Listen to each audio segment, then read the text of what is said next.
আসসালামু আলাইকুম। Real village cooking চ্যানেলে সবাইকে ওয়েলকাম জানাচ্ছি। আজকে নতুনভাবে তালের পিঠে বানিয়ে দেখাবো। ফুলকো ফুলকো নরম নরম তালের পিঠে, যেটা আপনারা সহজেই বাড়িতে বানিয়ে নিতে পারবেন। তাহলে চলুন শুরু করা যাক।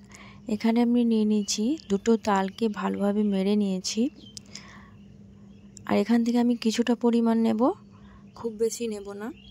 আপনারা যদি বেশি বানান সেক্ষেত্রে বেশি পরিমাণে নেবেন। এরকম একটা ছোট্ট বাটি আমি 1 বাটি পরিমাণে নিয়ে নিয়েছি তালের রস বা তালের কাঁচ।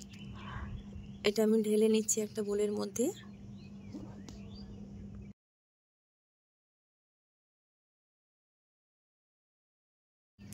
সম্পূর্ণ ঢালা হয়ে গেলে এর মধ্যে একই বাটি মাপের হাফ বাটি পরিমাণে চিনি নিয়ে নিচ্ছি। আপনারা এখানে গুড় দিয়েও বানাতে পারেন, সেক্ষেত্রে খুবই ভালো হবে। আমি চিনি নিয়েছি, চিনি দিয়ে বানিয়ে নেব। এবার একটা চামচের সাহায্যে আমি এটাকে ভালোভাবে মিশিয়ে নেব।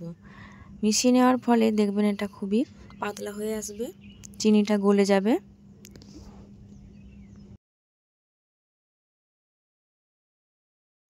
তালের তো অনেক রকমেরই পিঠে হয়। এই তালের সিজনে লুচি, পরোটা, অনেক রকমের তালের পিঠে খেয়েছেন। আপনারা একবার এইভাবে বানিয়ে দেখবেন। এবার ঠিক একই বাটি মাপ করে হাফ বাটি পরিমাণে নিয়ে নিচ্ছি সুজি দিয়ে দিলাম। আপনারা পরিমাণে যদি বেশি বানান সেক্ষেত্রে সব কিছুর পরিমাণ বাড়িয়ে নিতে হবে। দিয়ে দিচ্ছি ময়দা 2 টেবিল চামচ। ময়দা এবং সুজি তালের সঙ্গে ভালোভাবে মিশিয়ে নিচ্ছি। দিয়ে দিচ্ছি 4 টেবিল চামচের মতো জল দিয়ে খুব ভালোভাবে মিশিয়ে নিচ্ছি। অল্প অল্প করে জল দেব, খুব বেশি জল একবারে দেব না, লাগলে আবারও দেব। খুব ভালোভাবে একটা ব্যাটার তৈরি করে নিতে হবে।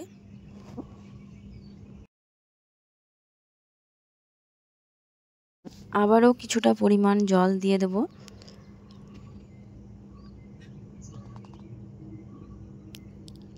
যে বাটি মাপ করে আমি সুজি এবং ময়দা নিয়েছি, ওই বাটি মাপ করে আমি প্রায় হাফ বাটি পরিমাণে জল লাগবে।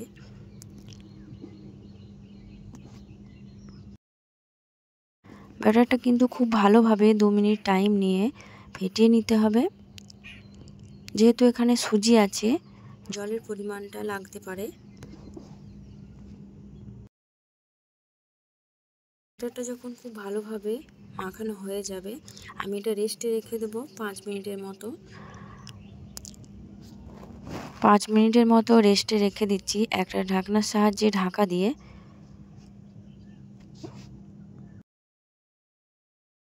এতে করে কি হবে, সুজিও ভালোভাবে ফুলে উঠবে এবং নরম হয়ে যাবে।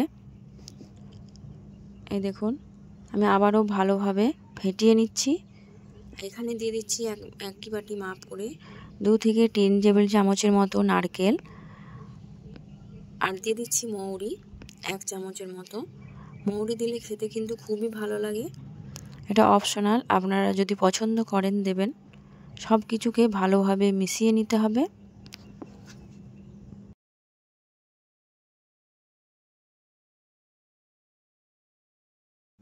এখানে আমি আবারও কিছুটা পরিমাণ জল অ্যাড করব। নারকেল দিলে কিন্তু যে কোনো পিঠেতে খেতে কিন্তু খুবই ভালো লাগে। আপনারা চেষ্টা করবেন নারকেল দিয়ে বানানোর, ওই মুখে স্বাদ লেগেই থাকবে। একটা খেলে মন ভরবে না, বারবার খেতে ইচ্ছা করবে।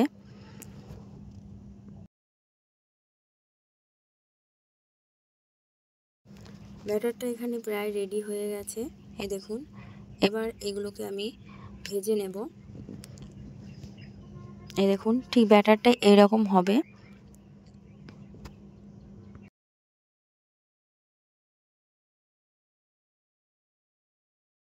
এখানে আমি সাদা তেল নিয়ে নিয়েছি। তেলটা যখন ভালোভাবে গরম হয়ে আসবে, আমি একে একে করে ভেজে নেব। এখানে গ্যাসের ফ্লেমটা মিডিয়ামে রেখেছি। এক সাইডটা হয়ে গেলে অপর সাইডটা উল্টে দেব।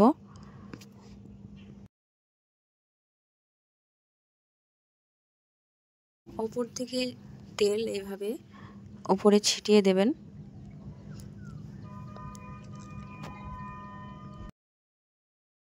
প্রতিটা পিঠে ফুলকো ফুলকো হবে, মুচমুচে হবে।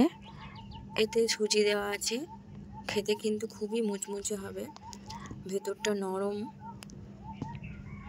অসাধারণ টেস্টি এই তালের পিঠে।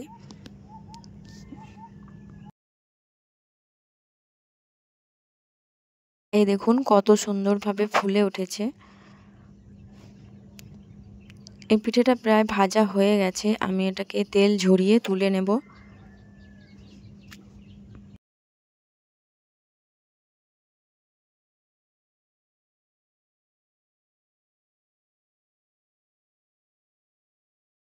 দেখুন কত সুন্দর হয়েছে। এইভাবে আপনারা তালের পিঠে বানিয়ে নিতে পারবেন বাড়িতেই খুব সহজভাবে, আর গরম গরম পরিবেশন করতে পারবেন। ঠিক একইভাবে আমি সব কটা পিঠেকে ভেজে নেব। আবারও কিছুটা পরিমাণে ব্যাটার দিয়ে দিচ্ছি।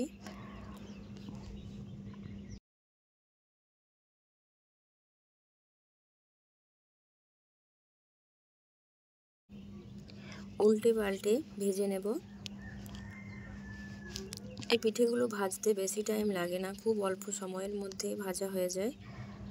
এবার এটাকেও তেল ঝরিয়ে তুলে নিচ্ছি। তাহলে দেখলেন তো বন্ধুরা, কত সহজে নতুন নতুন পদ্ধতিতে এই তালের পিঠে বানানো যায়। তাহলে বন্ধুরা আপনারা বাড়িতে একবার হলেও ট্রাই করে দেখবেন, খেতে কিন্তু খুবই ভালো লাগবে, যে খাবে খুবই প্রশংসা করবে। আর আমার চ্যানেলে যদি আপনারা নতুন হয়ে থাকেন, চ্যানেলটা সাবস্ক্রাইব করবেন এবং পাশে থাকা বেল আইকন প্রেস করবেন।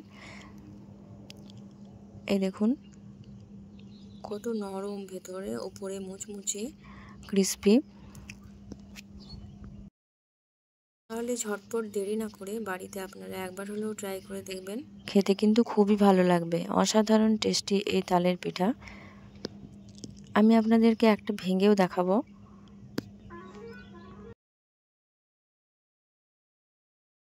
আমার চ্যানেলে অনেক নিত্য নতুন রেসিপি আছে, আপনারা ফলো করতে পারেন। এই দেখুন পিঠেগুলো কিন্তু খেতে অসম্ভব টেস্টি হয়। আমি একটা ভেঙে দেখাচ্ছি। এই দেখুন ভেতরটা খুবই নরম, মুখে দিলেই মিলিয়ে যাবে। তাহলে বন্ধুরা আপনারা বাড়িতে ট্রাই করুন, আর কেমন হলো অবশ্যই জানাতে ভুলবেন না। আজকের রেসিপি এখানেই শেষ করছি।